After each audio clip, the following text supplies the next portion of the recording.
শামশেরগঞ্জে ঘরের ভেতর থেকে এক যুবকের ঝুলন্ত মৃতদেহ উদ্ধার। সোমবার দুপুরে ঘটনাকে কেন্দ্র করে ব্যাপক চাঞ্চল্যের সৃষ্টি হয়েছে। শামশেরগঞ্জ থানার জিয়তকুণ্ডু গ্রামে মৃত যুবকের নাম সুশোভন সিংহ, বয়স 20। ইতিমধ্যেই পুলিশ মৃতদেহ উদ্ধার করে ময়নাতদন্তে পাঠিয়েছে। পরিবার সূত্রে দাবি, বেশ কয়েকদিন থেকেই মানসিক হীনমন্যতায় ভুগছিল সুশোভন সিংহ। হঠাৎই সোমবার দুপুরে ঘরের ভেতরে গলায় ফাঁস লাগিয়ে আত্মহত্যা করেছে। বিষয়টি জানতে পেরেই প্রতিবেশীদের ছাদ দিয়ে ঘরের ভেতরে প্রবেশ করে কোনো রকমে তার দেহ উদ্ধার করা হয়। যদিও তার মৃত্যুর সঠিক কারণ এখনো পর্যন্ত জানা যায়নি। পুরো বিষয়টি খতিয়ে দেখছে শামশেরগঞ্জ থানার পুলিশ।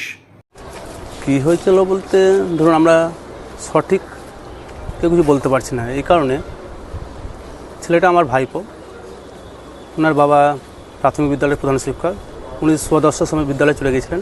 মা সকালবেলা আইসিডিএস কর্মী, মা আইসিডিএস সেন্টারে ছিলেন। সেন্টার থেকে প্রায় মা যখন 11:30টার সময় বাড়ি ঢোকে, ছেলেকে বারবার ডাকার পরেও যখন সারা শব্দ না পায়, তারপর ছেলের বাবাকে ফোন করে।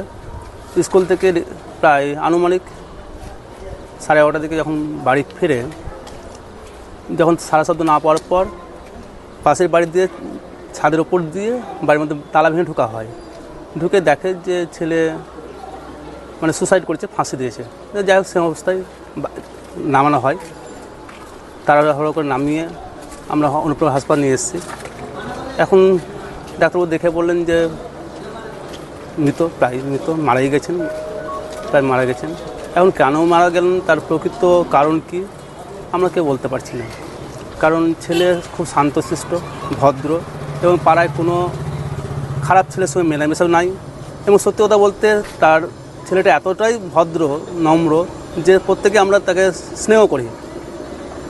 প্রকৃত কারণ কি সে ছেলেই জানে, এবং ছেলের মোবাইল কম্পিউটার যদি কিছু তথ্য পাওয়া যায় ওখানে জানে, আমরা জানি না। পড়াশোনা করতো? বয়স 20 বছর। পড়াশোনা করতো? পড়াশোনা হচ্ছে ব্যারাকপুরে, ও কম্পিউটার সায়েন্সের সেকেন্ড ইয়ারে পড়ছিল, বিএসসি। নাম কি? ছেলেটার নাম হচ্ছে সুশোভন সিংহ, বাড়ির জিয়তকুণ্ড, বয়স 20 বছর। আপনার নাম? আমার নাম তরুণ কুমার সিংহ, আমি সম্পর্কের কাকা।